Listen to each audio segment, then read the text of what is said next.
ব্যবহৃত চা পাতাগুলোর পুনরায় ব্যবহার। অল্প সময়ে পেঁয়াজের খোসা ছাড়িয়ে নেবার উপায়। গরমে স্বস্তিদায়ক রেমেডি। ফেনা জিনিসটি রান্নাঘরে সঠিক ব্যবহার।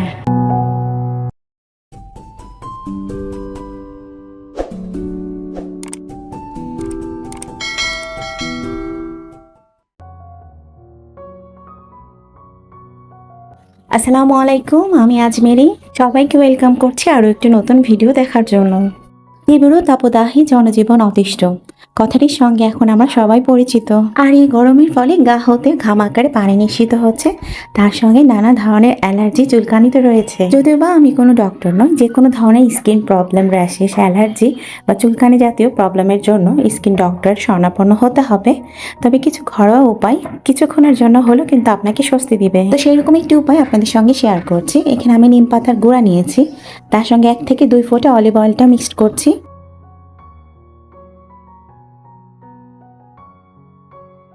আর এই মিশ্রণটি যেখানে আমাদের চুলকানি বা অস্বস্তি ভাবটা রয়েছে সেখানে প্রয়োগ করব।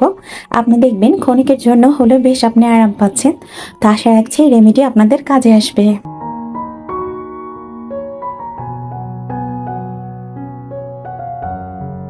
পরের যে টিপসটি শেয়ার করছি সেটা শুকনা মরিচকে ঘিরে। শুকনা মরিচ আমরা রান্নার কাজে ব্যবহার করি, আর সেই প্রেক্ষিতে অনেকগুলো একবার কিনে আনি।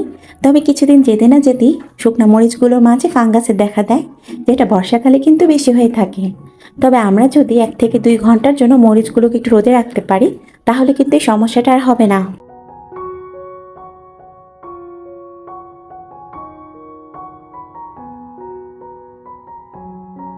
এরপরে যে টিপসটি শেয়ার করছি সেটা ফেলনা জিনিসটি আমাদের রান্নাঘরে সঠিক ব্যবহার। যেমনটা এটা একটা প্রিঙ্গলসের খাড়ি কৌটা, যেটা আমরা সাধারণত ফেলে দিই। তবে আমাদের রান্নাঘরে ব্যবহৃত যে চাকুগুলো রয়েছে, যেগুলো একটু লম্বা আকৃতির হয়ে থাকে, আমরা অনায়াসেই খালি কৌটাটার মাঝে রেখে নিরাপদ জায়গায় রাখতে পারি। খোলা অবস্থায় থাকলে দুর্ঘটনা ঘটারও সম্ভাবনা থাকে। এর মাঝে রাখলে যেমনটা সেফ থাকবে, তেমনটা প্রয়োজনের সময় খুঁজেও পাওয়া যাবে। ব্যবহৃত চা পাতার নানাবিধি ব্যবহার রয়েছে, যা মাঝে মাঝে আমি আপনাদের মধ্যে শেয়ার করে থাকি। তো আজকে আরও একটি উপায় শেয়ার করছি। চা বানিয়ে নেবার পর অবশিষ্ট এই যে চা পাতাগুলো, এগুলোকে একটু রোদে রাখছি। যেহেতু এটা ভেজা রয়েছে, হালকাভাবে একটু শুকিয়ে গেলে আমি কি করব সেটা আপনাদের সঙ্গে শেয়ার করছি। চা পাতাগুলো শুকিয়ে গেছে। এবার আমি ডবল পরলের টিস্যু নিয়েছি। এবার টিস্যুর মাঝে চা পাতাগুলোকে ঢেলে নেব। দুই পাশে টিস্যুর বর্ধিত অংশটি মুড়িয়ে নিব। এরপর আমাদের বাসায় তো এই টাইপের রাবারগুলো থাকে, এগুলোকে দিয়ে একটু মুড়িয়ে নিব। এরপর এটা আমি যা করব, আমাদের ফ্রিজে ছোট ছোট পোকা দেখতে পাওয়া যায়, বা তেলাপোকার বাচ্চাগুলো মাঝে মাঝে কিন্তু ফ্রিজে প্রবেশ করে। তো আপনি যদি এটা রাখেন ফ্রিজে, এটার যে একটা স্ট্রং ফ্লেভার রয়েছে, দেখবেন ফ্রিজের মাঝে কোনো ধরনের ইনসেক্টস আর প্রবেশ করবে না।